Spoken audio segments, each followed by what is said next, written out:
Hey guys, this is Mike, and you're listening to Feeling Twisty. I'm really glad you're here. I'm still looking at Neville Goddard's book, Your Faith is Your Fortune, and I have a few quotes that I'm going to pull from it today. The first one is in response to an email I received from a listener earlier today. In chapter 3, The Principle of Truth, Neville talks about meditation and getting to this point where you feel formless and faceless. The first principle, he doesn't call it that here, but it's getting into the stillness, the silence that you are already. I'm going to read the quote to you. It's longer than usual, but I'm going to read it and then answer the question. The invitation of the Scriptures to be absent from the body and be present with the Lord is not given to a select few. It is a sweeping call to all mankind. The body, from which you are invited to escape, is your present conception of yourself, with all of its limitations, while the Lord with whom you are to be present is your awareness of being. To accomplish this seemingly impossible feat, you take your attention away from your problem and place it upon just being. You say silently but feelingly, I am. Do not condition this awareness, but continue declaring quietly, I am. I am. Simply feel that you are faceless and formless and continue doing so until you feel yourself floating. Floating is a psychological state which completely denies the physical. Through practice in relaxation and willfully refusing to react to sensory impressions, it is possible to develop a state of consciousness of pure receptivity. It is a surprisingly easy accomplishment. In this state of complete detachment, a definite singleness of purposeful thought can be indelibly engraved upon your unmodified consciousness. This state of consciousness is necessary for true meditation. Now, when I first read this a couple of years ago, that word necessary bugged me. I don't like being told anything is necessary. That goes, I've told you the story about how in high school, I had a teacher just interrupted me one day when I was countering something he said. He said, Brignac, you're such a contrary person. So anytime I'm told something is necessary, it's like, is it though? The listener was talking about this feeling of floating that Neville talks about here. And she said she tried it, but she wasn't successful. My first answer is, that's okay. Don't make it a thing. Don't put any effort in trying to get to that feeling. I used to take this, I was serious about it. I would get in my room, turn off the lights, and put in some earbuds and play maybe some deep cello music. I love violins and cellos. I love stringed instruments. I absolutely love them. But I know there's no power in the music, but I would put it on to get me into that meditative state and try to force myself into this feeling of formlessness and facelessness, this floating that Neville's talking about. You do it all the time. You're doing it every day, every evening when you fall asleep. Those few moments when you're drifting off, that twilight of sleep, you're not awake, but you're not in the deep yet. There's that moment where you're here in that, what Neville's talking about. You're formless and faceless. You are floating. You're detached from your present set of circumstances, your body. You're detached from everything that you've identified yourself with. You're doing it not even realizing that's what you're doing.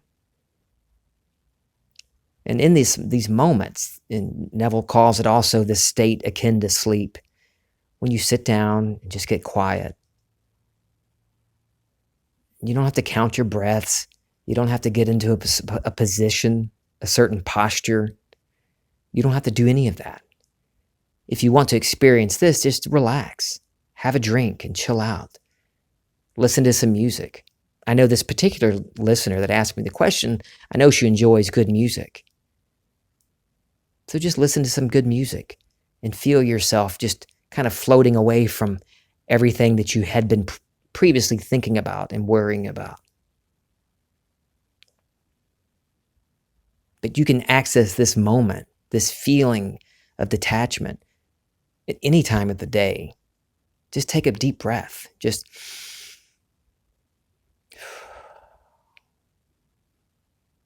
And all you're doing is just taking your awareness, your attention off of this present set of circumstances, your problems, the things you call your problems.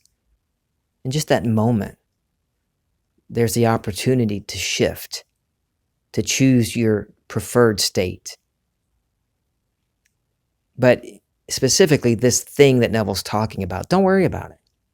Let it happen when it happens, this feeling of floating. You do experience it. You just don't realize it, that you're already doing it. So I would just say, relax. Relax and let that happen as it happens. It will. But you don't need that to experience what you want to experience in life. Absolutely not. You don't need to worry about a specific technique. You don't need to follow somebody's guidelines, some teacher's guidelines. Any technique that Neville even talks about are just ways to get you to the point of noticing that you're doing this and have been doing this your entire existence as a human being. You notice by applying the techniques that Neville talks about, it gets you to the point of realizing, oh, yeah, I see the connection now. I see that what I'm experiencing, not just the big things, not just big health issues or finances, but everything, the bed I'm on, the house I'm in, my relationships, everything is reflecting back to me, my imagination, my consciousness. So by applying these techniques that Neville talks about and other teachers do, not all of them, some of them are kind of crazy, they get you to the point of realizing, oh, I really don't need another teacher. I don't need another technique. I know that my awareness of being is God. I know it's me, and it always has been me.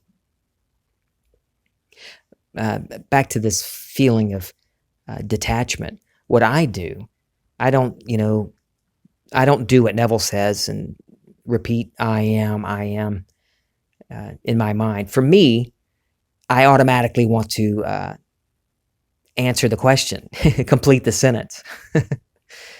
So what I do, when I do it like this, I just take a moment and I get quiet. And I just think the word I. I stop right there. And for me, that instantly detaches me from everything. I'm not anything. I'm not being anything. I'm just pondering or feeling the I of me, who I am. Just I. And I don't say it. It's a feeling. And that works for me. For me, it brings me out of the present set of circumstances. It brings me immediately into this stillness, this silence. And I'm there. And I'm nowhere. And the words I use to try to describe it aren't sufficient. This feeling of oneness, it's a feeling of allness and nothingness. It's empty, yet full of everything. And there's no words for me to use to explain that feeling, because it's a feeling. It's an experience. It's a beautiful, beautiful experience. What words could I use to describe it? Wow. Damn. No, those aren't even good enough. But detaching from one's present set of circumstances, from my present concept of self, into this moment of beingness. Maybe just an instant. But I pop out of that present circumstance. And then I can move from there to anything I want to be. But don't worry about it. Don't worry about putting forth any effort or trying to get to that feeling of floating. Let it just happen. Just relax. You're doing it. You're just noticing it now. Just notice that you're doing it. You're not making something happen. You're just not noticing it, noticing that you're already doing it. But you don't need me to tell you that. You don't need a coach, a teacher, a guru. You don't need anyone outside of you Well, for one thing, there is no one outside of self, outside of who you really are. All you need to do is commune with yourself. And it's not some big meditative ritual that you have to do. You don't have to practice yoga. You don't even have to eat what the latest book says is healthy eating. You don't have to give up alcohol. Thank Jesus for that, right? If you believe alcohol will destroy your liver, it will. If you believe, adding lemon to your water is bad for your enamel on your teeth, well, there you go. Nothing outside of you has any effect on you. You affect everything that you think is outside of you. So you need no one. You need no master. You need no another seminar to go to fix your ills. You don't need me. Oh, that's sad. No, I'm kidding. You don't. And I hope if you're listening to this now, I hope later, a year from now, you have no need for me or anyone else. Maybe sooner. Maybe after this one episode, it clicks. You remember who you really are, and you don't need me. You don't need anyone to do anything for you or even to teach you anything else. You have always been the one cause, the operant power, like Neville says. Not now. Not all of a sudden you found Neville Goddard or you found some teacher online or you came across Feeling Twisty. It doesn't mean like now you're the operant power. No, your awareness of being, consciousness. I am. God, the big kahuna, the big cheese. Pam Grout, in her books, she calls it the field of potentiality, the FP. She also calls it the big dude. You can call it whatever you want. Doesn't matter. I don't care what you call it. I just want you to realize that it's you. It's who you really are. And your present set of circumstances is only your set of circumstances because that's what you're imagining. In chapter 4 of Neville's Your Faith is Your Fortune, he says, "Today there is so much said about masters, elder brothers, adepts, and initiates that numberless truth seekers are being constantly misled by seeking these false lights. For a price, most of these pseudo-teachers offer their students initiation into the mysteries, promising them guidance and direction. Man's weakness for leaders, as well as his worship of idols, makes him an easy prey of these schools and teachers." There were schools back then when he wrote this book. There was the School of Theosophy. I can't even say it right. Madame Blavatsky started it. She, you can look her up, but there was a lot of New Thought movements back then, just as there are now, and there always have been.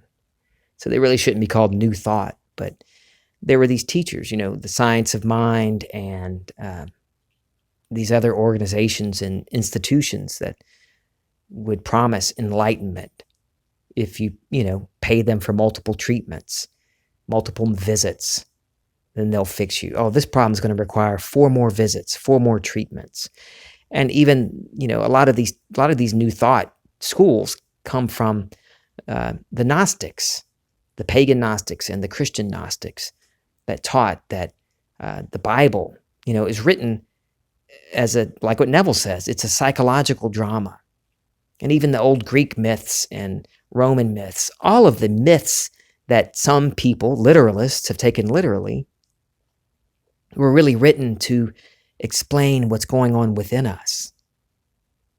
It's all a movement in consciousness because that's the only reality.